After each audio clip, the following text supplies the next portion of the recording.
Saudara-saudari terkasih, apakah saudara sudah memulai hari ini dengan penuh sukacita dan punya niat untuk berbuat baik meskipun kecil? Semoga Tuhan memberkati niat baik saudara. Hari ini saya ingin merenungkan tentang nemo dat quod non habet. Kita tidak bisa memberikan apa yang kita tidak punya. Dan saya sampai pada pemikiran ini karena kemarin tadi malam saya memberikan renungan singkat tentang Maria Bunda Penolong Abadi kepada anak-anak Choice, kepada tim Choice, bukan hanya anak-anak, ada juga tim pasutrinya. Dan memang itu yang saya pilih, tema itu Maria Bunda Penolong Abadi, karena itu gelar yang paling saya suka. Selain tentu secara pribadi Bunda Maria sebagai ibu saya, ya jelas itu tema yang sangat personal. Tetapi Maria Bunda Penolong Abadi itu tema yang paling saya sukai. Kebetulan sekali kapel di SMI yang biasa saya misa setiap hari itu juga kapel Bunda Maria Penolong Abadi. Tapi memang sebetulnya dari sudut pandang iman tidak ada kebetulan. Dan kenapa gelar Maria Penolong Abadi sangat saya sukai? Pertama, karena itu memang the nature-nya Bunda Maria itu menolong. Apa yang dia punya itu, ya menolong itu. Bahkan ketika Bunda Maria sedang galau, sedang mikir yang dia sendiri tidak ngerti, dia tetap menolong.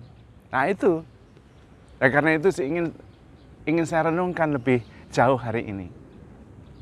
Ketika Bunda Maria menerima kabar dari malaikat Gabriel bahwa dia akan mengandung dari Roh Kudus, Bunda Maria tentu pusing. Bagaimana dia mengandung dari Roh Kudus? Dia mau cerita kepada siapa? Dia sudah tanya kepada malaikat, bagaimana caranya? Saya belum bersuami. Roh Kudus akan menaungi engkau. Dan engkau akan mengandung seorang putra. Hendaklah engkau menamai dia Immanuel. Ya tidak jelas itu. Instruksinya jelas. Tapi menjalankannya tidak jelas. Bagaimana dinaungi Roh Kudus? Tidak ngerti dia. Dan dalam situasi galau seperti itu, yang Bunda Maria lakukan adalah menolong Elizabeth. Dia ingat, dan Elizabeth sanakmu itu sekarang dalam bulannya yang ke-6. Nah, daripada Bunda Maria galau mikirin yang tidak jelas, dia lebih baik mikir apa yang dia bisa buat untuk saudaranya Elizabeth. Karena Elizabeth sudah tua.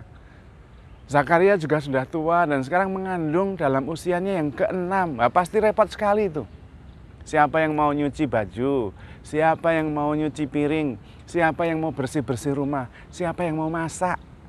Orang tua yang hamil besar 6 bulan. Susah. Dan daripada pusing mikirin bagaimana Roh Kudus menaungi, ya sudah lebih baik datang kepada Elizabeth dan kemudian membantu. Dan memang benar. Bunda Maria tinggal di rumah Elizabeth 3 bulan lamanya. Kita tentu tahu persis apa yang dia lakukan. Wanita muda satu-satunya di rumah itu pasti yang mengerjakan semua. Memasak, mencuci, bersih-bersih rumah, pasti. Nature Bunda Maria itu menolong. Dia bukan datang kepada Elizabeth untuk membuktikan, benar nggak ya kata malaikat? Nggak ada pikiran itu. Bunda Maria itu begitu sucinya. Yang dia pikirkan bagaimana menolong Elizabeth yang sudah tua itu. Bagaimana menolong Zakaria yang sudah tua itu. Untuk menyambut kelahiran baru. Itu yang ada di Bunda Maria. Bahkan dalam keadaan galau pun dia menolong. Karena itu juga ketika terjadi masalah kehabisan anggur di perkawinan di Kana, Bunda Maria langsung tahu. Karena memang itu nature-nya. Alamiahnya Bunda Maria, aslinya Bunda Maria itu yang menolong itu. Dia diundang oleh tetangganya ada acara kawinan. Dia datang bukan sebagai tamu duduk di depan, nongkrong, menikmati musik. Bukan, dia masuk ke dapur. Apa yang dia bisa bantu? Karena itu ketika ada masalah kehabisan anggur, Bunda Maria langsung tahu. Dan dia langsung lari kepada Tuhan Yesus. Mereka kehabisan anggur. Apakah Bunda Maria tahu kalau Yesus mau mengubah air menjadi anggur? Enggak tahu. Tetapi yang dia tahu adalah anak saya pasti tidak akan diam saja. Anak saya pasti mau berbuat sesuatu kalau saya mengungkapkan keprihatinan saya, persoalan saya. Itu yang dia tahu. Apakah Yesus mau mengubah air jadi anggur? Embuh, terserah. Apakah Yesus mau menyuruh Yudas untuk beli anggur di tetangga sebelah? Tidak tahu. Tetapi yang dia tahu, dia harus meminta tolong kepada anaknya karena dia tahu persis anaknya tidak akan tinggal diam. Itu yang dia yakini. Dan kemudian karena itu meskipun ditolak, Ibu, mau apa engkau? Waktuku belum tiba. Bunda Maria tetap percaya kepada Yesus. Maka dia bilang kepada para pelayan, pelayan-pelayan tolong ya, nanti apapun yang dikatakan anakku, lakukan. Beres. Dan terjadi mujizat itu. Bahkan ketika waktunya belum tiba. Karena memang nature-nya, alamiahnya, aslinya Bunda Maria itu nolong dan percaya. Karena itu saya suka sekali Maria Bunda Penolong Abadi. Dalam bahasa lain seringkali disebut the mother of perpetual help. Ibu yang selalu menolong. Dan memang benar, kita itu bahagia sekali karena kita mempunyai seorang ibu yang selalu menolong. Dan itu diberikan oleh Yesus sebagai ibu kita di atas kayu salib. Ketika Yesus menjelang kematiannya, dia lihat kepada Yohanes dan kepada ibunya dan dia bilang kepada Yohanes, inilah ibumu. Dan dia bilang kepada Maria, inilah anakmu. Dan sejak saat itu Maria tinggal bersama dengan Yohanes. Tentu Yohanes bukan sebagai pribadi, tetapi sebagai wakil murid-muridnya yang ada di situ. Karena itu Bunda Maria sejak saat itu selalu bersama dengan para murid, termasuk menanti-nantikan Roh Kudus. Ketika Roh Kudus mau datang pada waktu Pentakosta, Bunda Maria menanti-nantikan Roh Kudus itu. Padahal Bunda Maria sudah penuh dengan Roh Kudus. Sejak malaikat Gabriel memberitahukan, Roh Kudus akan turun atasmu dan engkau akan mengandung seorang anak. Hendaklah engkau menamai dia Immanuel. Saya penuh Roh Kudus, tetapi dia tetap mau bersama para rasul, menanti-nantikan Roh Kudus. Dia tidak mengatakan kepada para rasul, enggak, saya sudah penuh Roh Kudus, kamu aja yang nunggu. Nanti kalau Roh sudah turun, nah saya baru datang. Enggak. Dia ikut menunggu, ikut menanti-nanti. Dalam pikiran renungan nakal saya, Roh Kudus nggak berani, nggak turun. Nah, Bunda Maria ikut nunggu-nunggu. Bunda Maria selalu menolong, ikut menanti-nanti. Dan karena itu kita bahagia sekali. Karena kita mendapatkan penolong seorang ibu.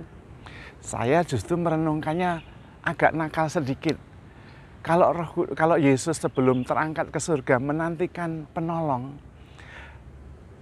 dan Tuhan juga memberikan Bunda Maria sebagai penolong, dan Bunda Maria penuh dengan Roh Kudus, kemungkinan besar diberikan kepada kita oleh Yesus itu penolong yang sama, tetapi dalam dua wujud. Roh Kudus langsung dalam hati, dan Bunda Maria yang penuh Roh Kudus menjadi penolong kita. Lebih baik aku pergi, menurut kata Tuhan Yesus. Karena kalau aku tidak pergi, penolong itu tidak datang. Dan Bunda Maria yang penuh Roh Kudus itu menjadi Bunda penolong kita, yang selalu menolong. Roh Kudus yang penuh di hatinya menolong kita. Roh Kudus juga memenuhi hati kita untuk menolong kita. Klop sudah. Karena itu Bunda Maria menjadi teladan bagi kita. Kalau kita punya masalah, jangan terlalu sibuk mikirkan masalah kita. Ada masalah yang tidak bisa selesai, ada masalah yang bukan kita yang bisa menyelesaikan. Lebih baik melakukan kebaikan menolong orang, masalah malah selesai. Dan itu terjadi kepada Bunda Maria. Daripada dia pusing mikirin gimana Roh Kudus menaungi dia belum bersuami, lebih baik dia menolong Elizabeth. Malah lebih berguna, dan kemudian itu yang terjadi. Dan ini yang penting, nemo dat quod non habet.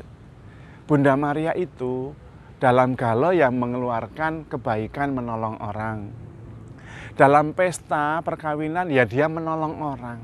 Karena memang alamiahnya Bunda Maria itu menolong. Nemo dat quod non habet. Kita tidak bisa memberikan apa yang kita tidak punya. Bunda Maria itu punyanya ya menolong, baik hati, sabar, percaya. Itu yang dia punya. Mau diapa-apain, mau galau, mau seneng, yang keluar ya itu. Itu seperti tebu. Tebu itu mau diperas, mau dibecek-becek, yang keluar ya manis. Maka kita perlu meneliti diri kita, bercermin dari Bunda Maria itu. Kalau kita kesenggol sedikit bacok, nah karena di dalam diri kita itu yang ada amarah.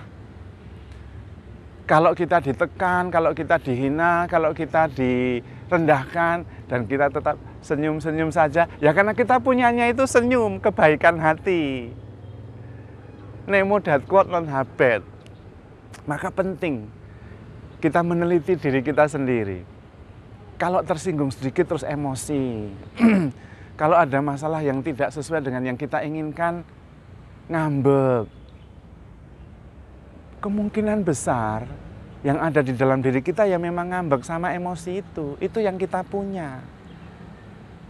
Karena menurut saya, kita tuh nggak bisa kok marah sambil senyum. Nggak cocok.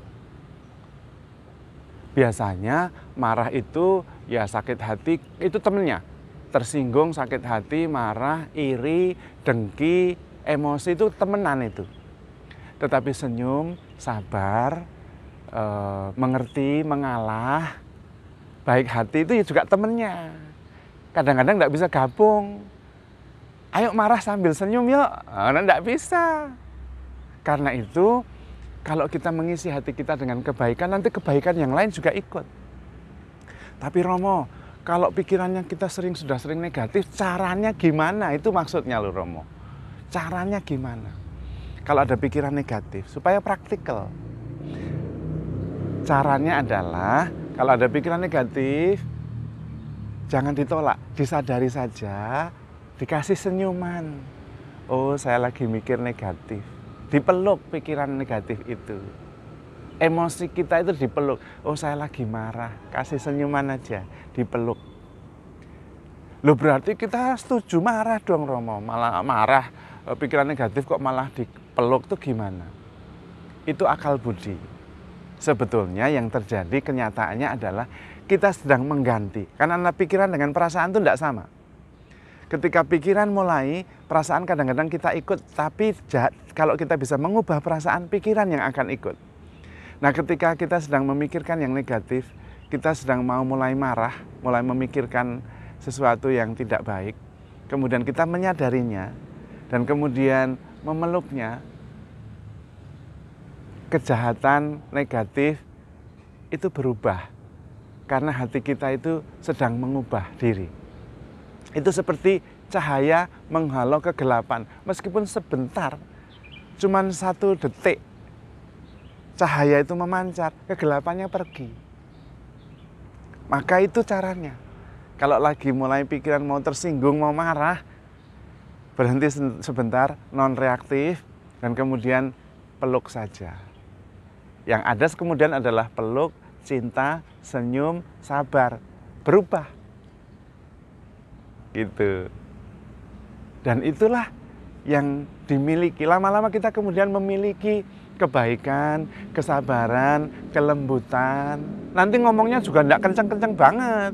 Karena antara amarah, ngomong kenceng itu temenan tuh. Lalu menjadi lebih sabar, lebih banyak senyum, lebih pelan juga, non-reaktif. Karena itu juga satu kelompok itu. Nemo dat quod non habet, seperti Bunda Maria. Bunda Maria mau ditekan, mau galau, mau dikasih tanggung jawab, yang keluar adalah kepercayaannya, imannya, kesediaannya menolong. Itu, karena itu yang ada di dalam hatinya. Dan kita bisa, yaitu menabung, menyimpan kebaikan, kemurahan, senyum, sedikit-sedikit. Sehari 15 menit duduk diam, untuk menyadari kasih Tuhan, memenuhi hati, menyadari emosi-emosi positif, rasa syukur, senyum, itu akan menjadi seperti cahaya yang mengusir kegelapan yang negatif-negatif dalam hati. Meskipun sehari cuma 15 menit. Nah, karena nantinya kalau kita sudah biasa menyimpan yang positif, yang ada di dalam diri kita, pikiran, perasaan, hati kita itu positif, mau diperes kayak apa ya keluarnya positif. Seperti Bunda Maria. Maka Bunda Maria itu saya paling suka itu tema atau gelar Maria Penolong Abadi. Karena dia selalu menolong. Dan itu ibu kita, bayangkan apa nggak bahagia kita itu. Sudah punya Yesus Putra Allah sebagai Tuhan, pelindung dan penyelamat. Diberi ibu yang selalu menolong. Nah, bayangkan, nah, enak sekali kita itu. Kalau kita enggak bahagia, salah dewek. Maka mari kita bersyukur dan belajar dari Bunda Maria menyimpan yang baik-baik, menyimpan segala perkara di dalam hatinya dan memberi senyuman, sabar, dan kemudian kita isi kita dalam hati kita, pikiran kita, perasaan kita ya yang positif, yang baik, yang berkenan, yang membuat kita bahagia. Handle yourself with care because you are loved. Tuhan memberkati.